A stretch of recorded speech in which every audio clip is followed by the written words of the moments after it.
How many of you heard of Roger Bannister? That name familiar? Bannister was the first man to run the 4-minute mile.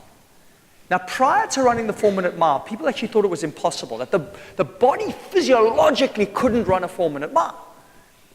Then Bannister runs the 4-minute mile. Within the next year, 15 more people do it. And it's a famous motivational story how the real barrier was the mental barrier. People didn't believe it was possible, so they couldn't do it, right? Nelson Mandela. It's only impossible until somebody makes it possible, right? Somebody makes it possible. Oh, it's possible. Now I can do it. The real hero of that story is Fritz Temple. Fritz Temple was Roger Bannister's coach, his leader.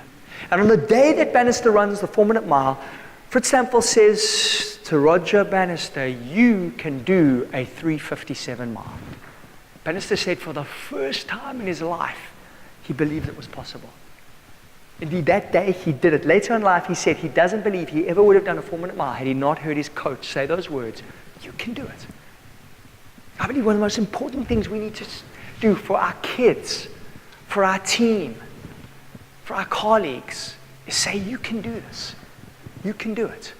We will sooner believe what someone else who we like and respect believes about us than anything else. Set those expectations. Let them know that you believe in them.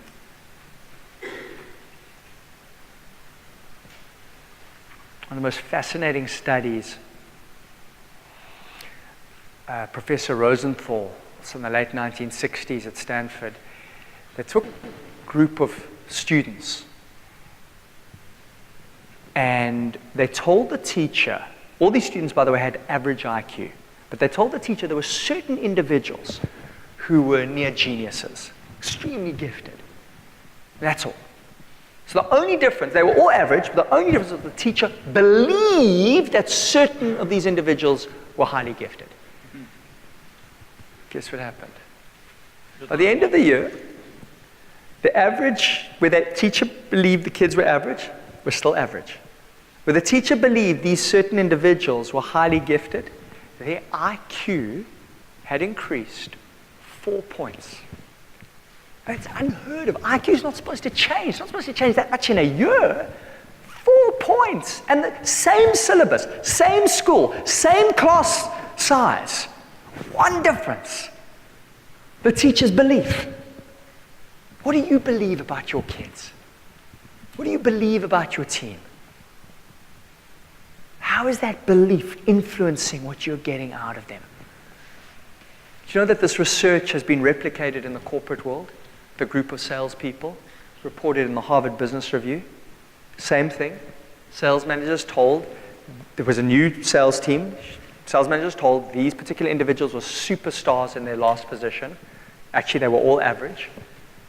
And those, by the end of the year, significantly higher results. Now, it's not magic. It's just that when you believe in someone, you maybe spend a little bit more time with them. There's a little more eye contact, a little more connection. You express that belief. Hey, I know you can do this, right? What does that do?